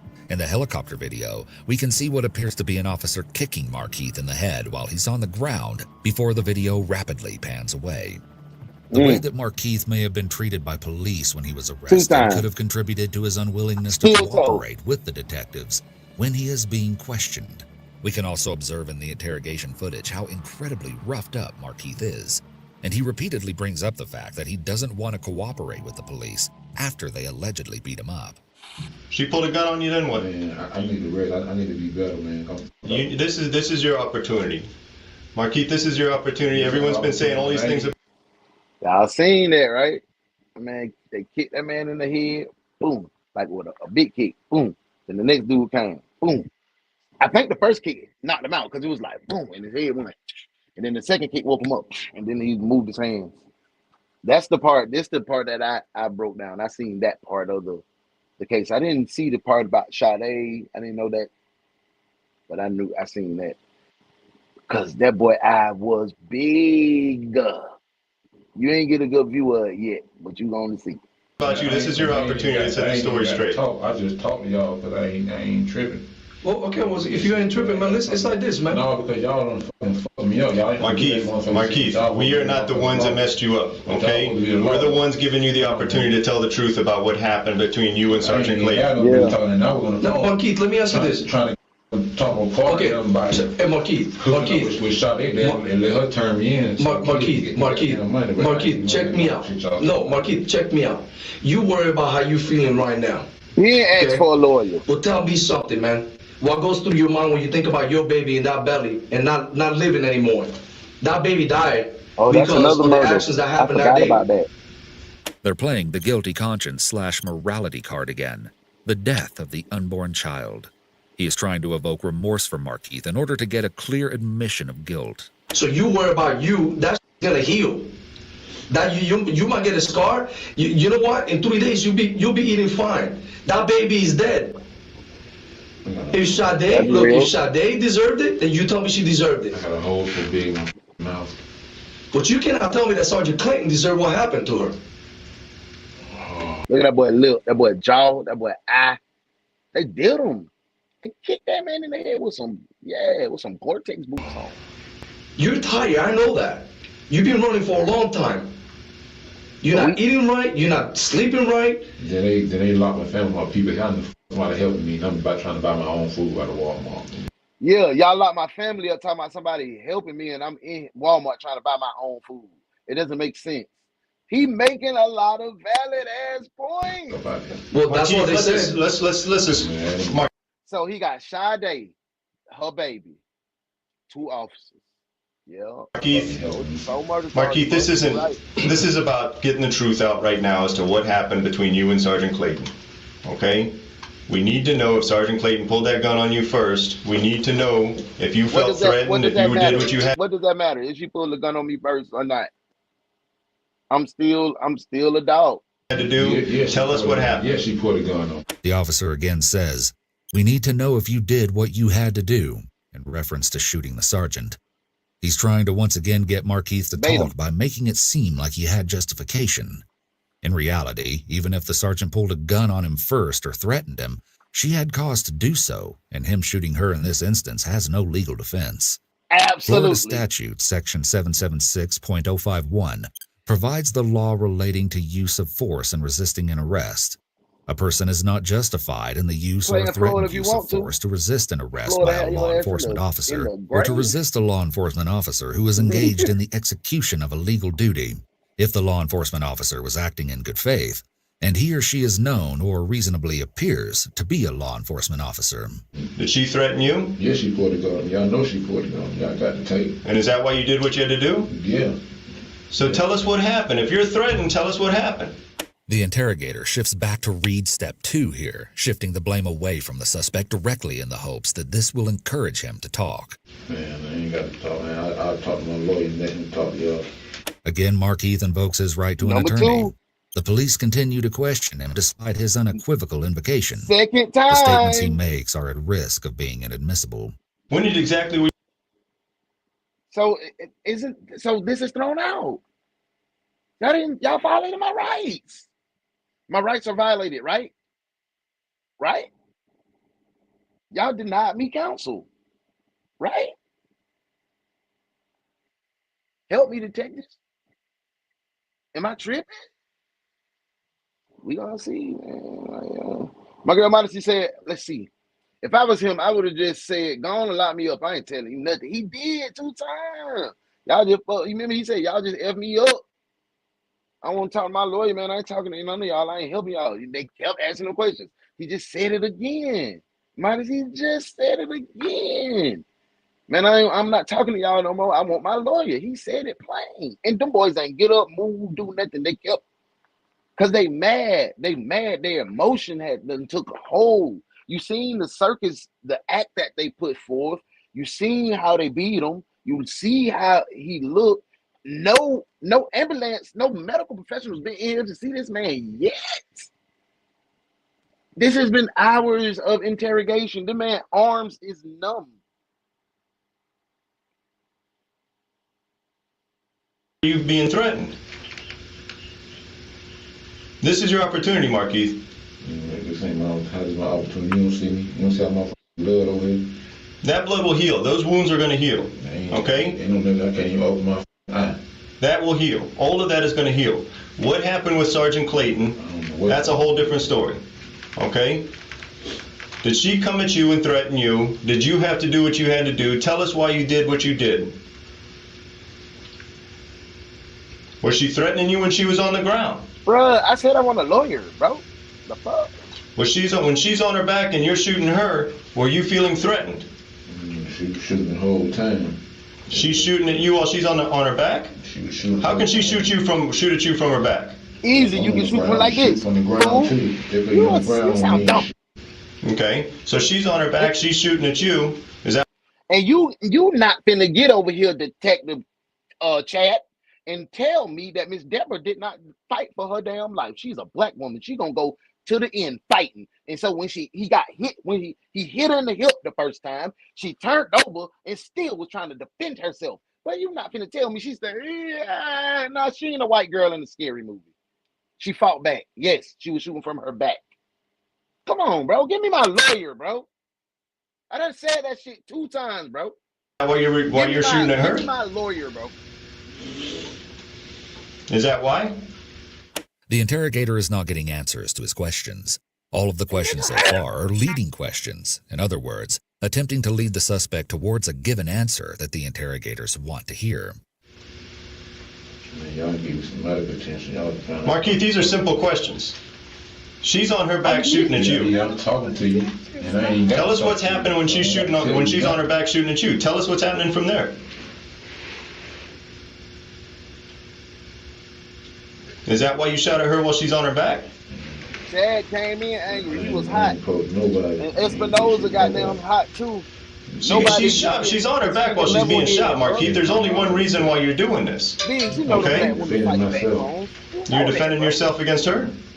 Why didn't you just run? You had the opportunity to run. You had the opportunity to fight. You had all kinds of opportunities. You chose to shoot. Why did you choose to shoot?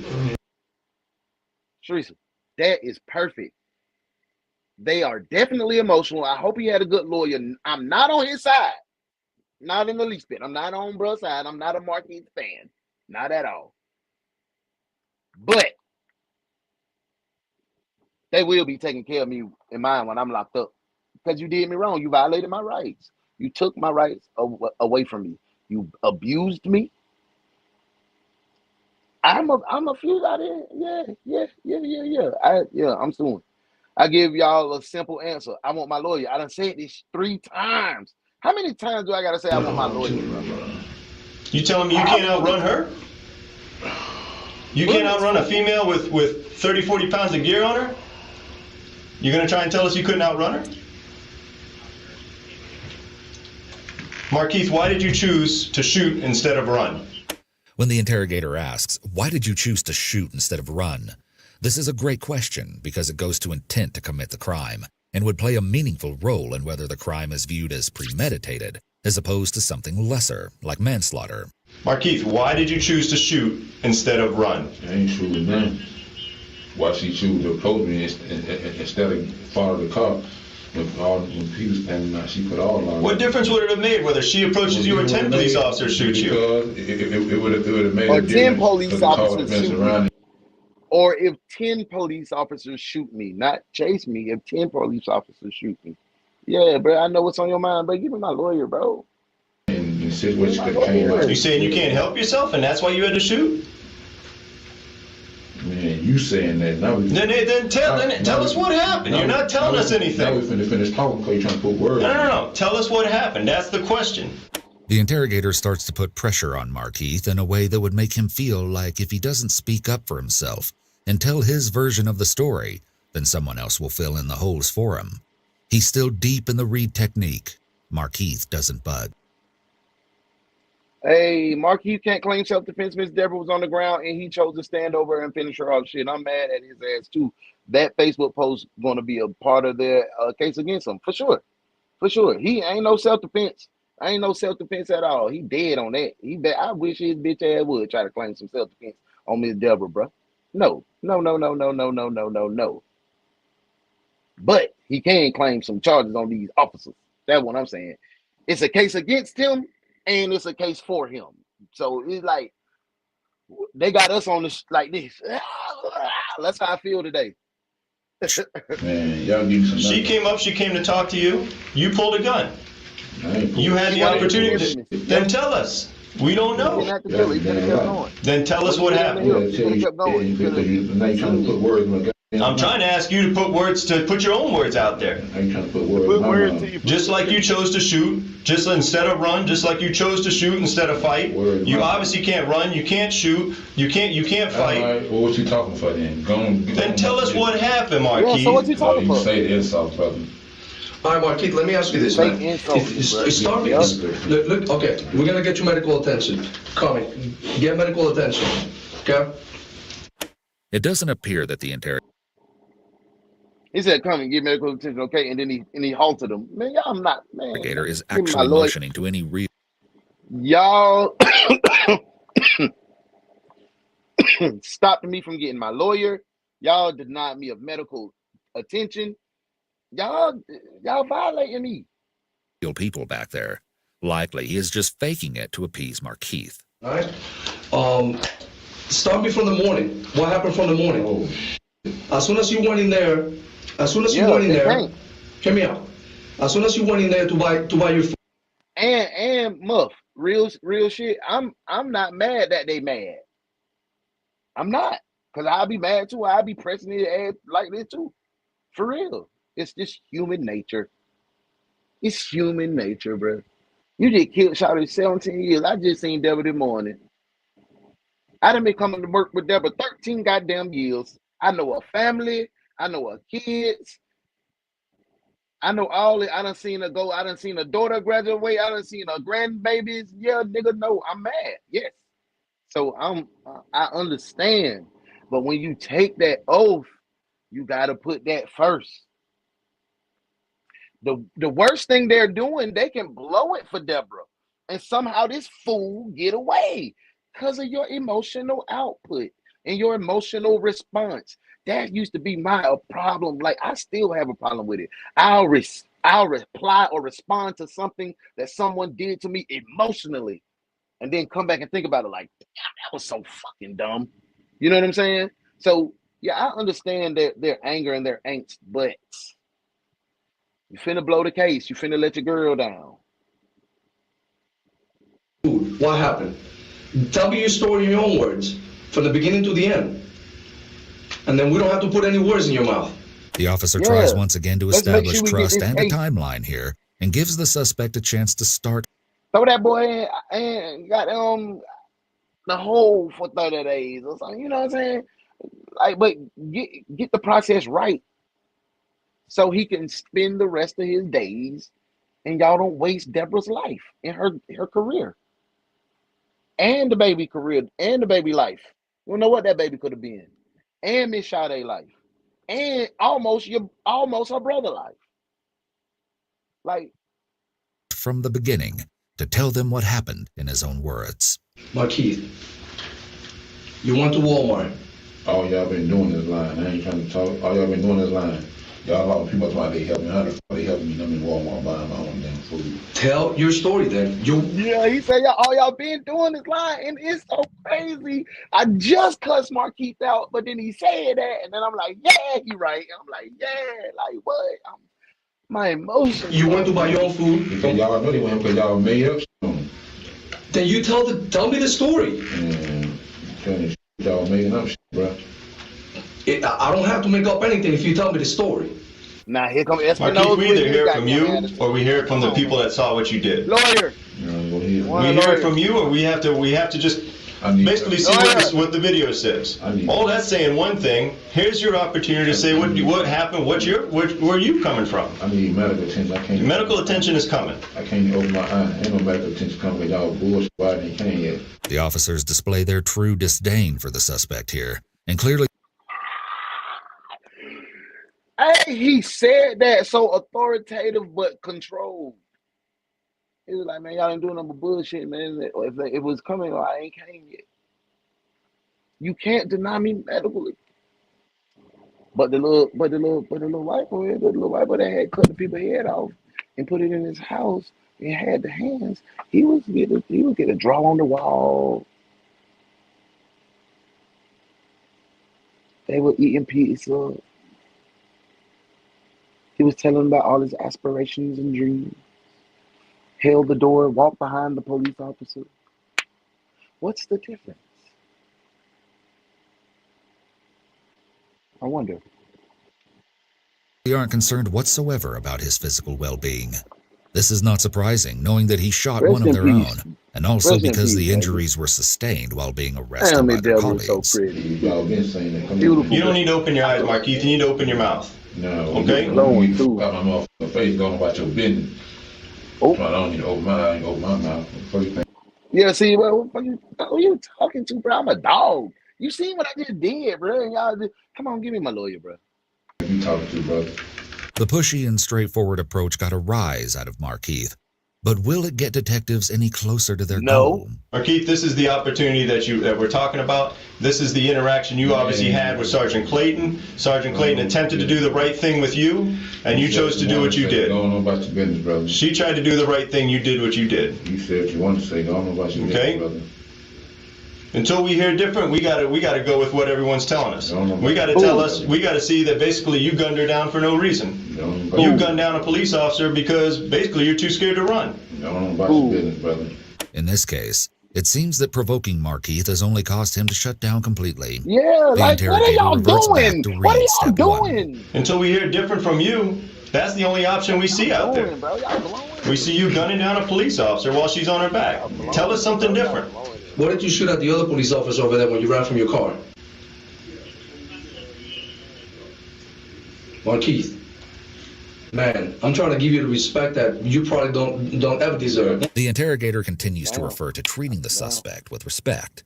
This is a falsehood, as there is probably no medical support coming at this point. The appeal is to respect, manhood, to gain the trust of the suspect. However, as you'll see, this backfires shortly. Why don't you just tell me, bro? Yeah, how I don't deserve it. I'm a man just like you. Well, then treat me like it, man. I'm treating you like a man, but you're not treating me like a man. You're not even looking at me, man. Markeith is really winning. You can't even talk to me, bro. Talk to me, man. You know what your fellow officer did? Come on, man, get the fuck out of here with that bullshit. I can't look at you. Give me some medical attention. It's coming, bro. I already asked for it. It's coming. Don't call me your bro. It's coming. Don't antagonize me, bro. Don't call me your bro. Don't call me your bro. That feel like you call me a nigga. I ain't even gonna lie. Don't call me your bro. I don't even do that, bro. And when I get flamed up like this, like how I'm feeling now, don't bro me. Don't bro me. You're not my brother, nigga. My daddy didn't make you. My mama didn't make you, nigga. You're not my brother. I go, bro. Don't call me that. And that's what I felt like. Whose brother's coming, bro? No, don't bro me. Don't bro me. You're not my brother. You're not my brother, dog. You're not my brother. Hey, that's a perfect place to stop for today. Perfect place to stop vibe out, man. Listen, this one is a doozy. Cause it ain't over yet. We just got like we still going up. We ain't even get to the peak of it yet. I want to say, man, make sure y'all stay tuned in, tapped in, and rocking with us. Highway Entertainment, Highway Clothing, HWYcollection.com. Make sure you spin by every Friday. Tay has a new drop. You better get the last 3 Fridays, them sold out. No cap. He got one more shorts. And hey. We got some purple shorts coming out Friday. Good thing so far. HWYcollection.com. Stay tuned. Stay tapped in. Go to the collection now. Tap in. Follow Tay White on YouTube. Subscribe, hit the notification bell. Follow my girl Modest Moments, the conductor of Bandcamp. Bandcamp Fridays, every Friday at 6 p.m. Eastern. No, not Eastern. Central Standard Time, 7 Eastern. Tap in, subscribe, hit the notification bell. Be interactive. Tap in with your boy, Uno the One. Right here, subscribe, hit the notification bell. And get ready for the night.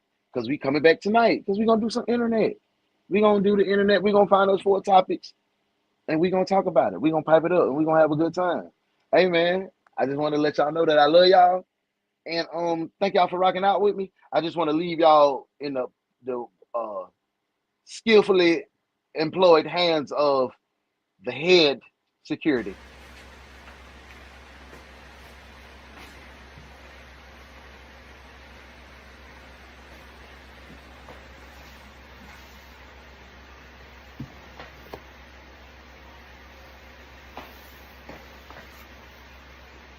I'm your boy, Pernell. I am the head of, I am a security guard. Security guard. I am the head security guard. Let me take my shades off so y'all can see me. I am equipped. I am the top of the line. Head of security. Uno the One has provided me with a nice iPhone 1 for my utility belt, a high-edge, dangerous weapon, box cutter. We couldn't afford regular handcuffs, so he got me a box of, a rope, a bundle. As you can see, I am trained in Jiu-Jitsu, Nigrati. I am a blue band. And I keep a spoon on me in case I gotta scoop one of you off the premises. I want to introduce myself to you. My name is Pernell, and I am the head of security here at DaOnes Detective Agency. I have been receiving correspondence telling me that someone has been threatening Uno the One about these munions and checks. I have been brought here to keep everything cold steady. Hold on. Yellow. Oh damn! I done dropped my yellow. Oh, is Uno? You said it's a disturbance in the break room? Yeah, I'm gonna be right. I'm gonna be right there, Mr. Uno. I was just out here talking to them peoples. You had told me to talk to them peoples about the munions and checks. I'm on the way there, sir. Now, I wanted to talk to you peoples for we go on with our day. Now, I don't want to hear no more rigmarole about the munions and checks. I will be the head of security if anybody have a problem with badges, ID, or checks. Come to me, and I will lead you into the right direction. Now, I don't want to have to come back here to talk to y'all no more about these monions and checks. And please, I am a World War VI vet. I don't play that shit by Uno, the one. My name Pernell. If y'all have any problem, come see Pernell. I'm out of here.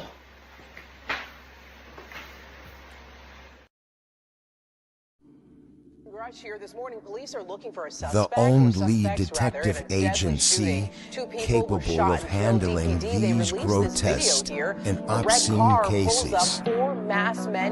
Look no further than the Ones Detective Agency, where evidence does not matter. We lock you up and figure it out later. Hey, what's up?